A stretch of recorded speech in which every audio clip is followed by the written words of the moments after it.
حضرت موسیٰ علیہ السلام کوہ طور پر جانے سے قبل اپنے بھائی حضرت ہارون علیہ السلام کو اپنا جانشین مقرر کر گئے۔ حضرت ہارون بھائی بھی تھے اور نبی بھی تھے۔ حضرت موسیٰ وقت مقرر پر کوہ طور پر پہنچے اور اللہ تعالیٰ سے ہم کلام ہوئے اور کہنے لگے، اے میرے پروردگار، مجھے اپنا جلوہ دکھا دیجیے، میں آپ کو ایک نظر دیکھ لوں۔ ارشاد ہوا کہ تم مجھ کو ہرگز نہیں دیکھ سکتے، لیکن تم اس پہاڑ کی طرف دیکھتے رہو، اگر وہ اپنی جگہ پر برقرار رہے تو تم بھی مجھے دیکھ سکو گے۔ اور جب ان کے رب نے پہاڑ پر تجلی فرمائی تو تجلی نے اس کے پرخچے اڑا دیے اور موسیٰ علیہ السلام بے ہوش ہو کر گر پڑے۔ پھر جب ہوش میں آئے تو عرض کیا، بے شک آپ کی ذات پاک ہے، میں آپ کے حضور توبہ کرتا ہوں، میں سب سے پہلے آپ پر ایمان لانے والا ہوں۔ ارشاد ہوا، اے موسیٰ، میں نے تم کو اپنے پیغام اور اپنے کلام سے لوگوں کو ممتاز کیا ہے، تو جو میں نے تم کو عطا کیا ہے اسے پکڑ رکھو اور میرا شکر بجا لاؤ۔ اور ہم نے تورات کی تختیوں میں سے ان کے لیے ہر قسم کی نصیحت اور ہر چیز کو تفصیل سے لکھ دیا ہے۔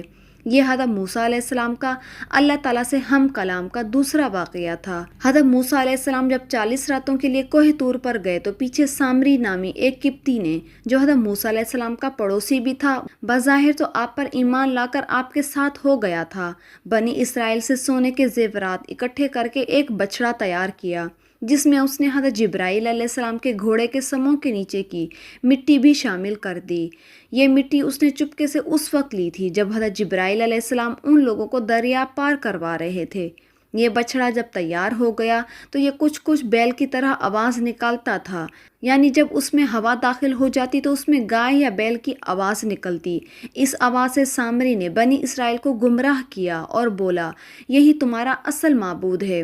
قرآن پاک میں ہے کہ پھر اس نے ان کے لیے ایک بچڑا بنا دیا، یعنی بچڑے کا بت، جس کی گائے جیسی آواز تھی، پھر کہنے لگا یہی تمہارا معبود ہے، اور موسیٰ کا بھی، لیکن موسیٰ بھول گیا ہے۔ حضرت موسیٰ علیہ السلام جب تورات لے کر واپس آئے تو دیکھا بنی اسرائیل سامری کے بچڑے کی پرستش کر رہے ہیں۔ آپ کو سخت ناگوارا گزرا، غضبناک ہو کر اپنے بھائی حضرت ہارون علیہ السلام سر کے بال اور داڑھی پکڑ کر ان پر سخت ناراض ہوئے۔ حضرت ہارون نے عرض کیا، اے میرے بھائی، میری داڑھی اور سر کے بال مت کھینچو، دراصل قوم نے مجھے کمزور خیال کیا اور میرے قتل کے در پہ ہو گئے۔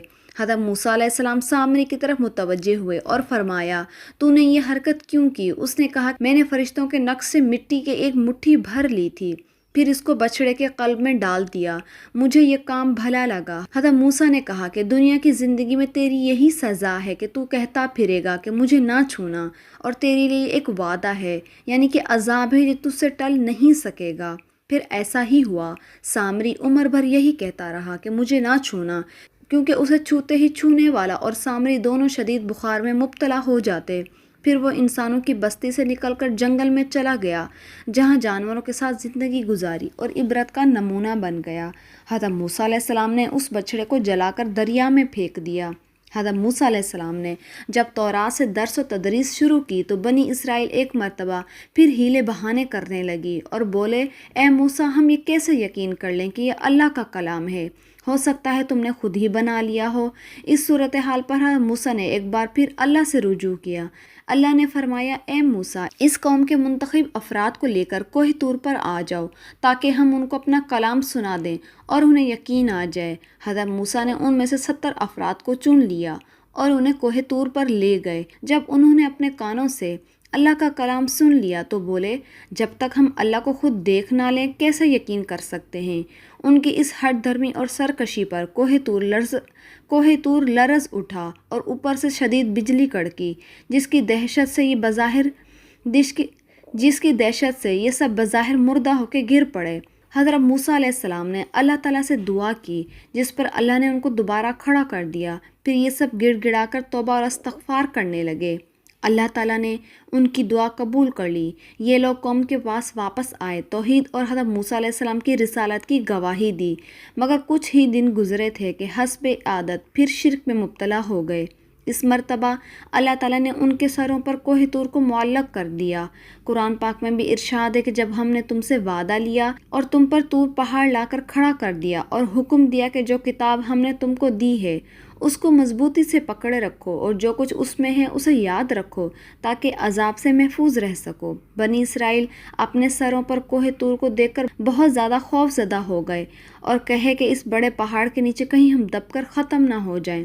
چنانچہ وہ سجدے میں گر کر توبہ استغفار کرنے لگے۔ پھر حضرت موسیٰ کی درخواست پر اللہ نے انہیں ایک بار پھر معافی دے دی۔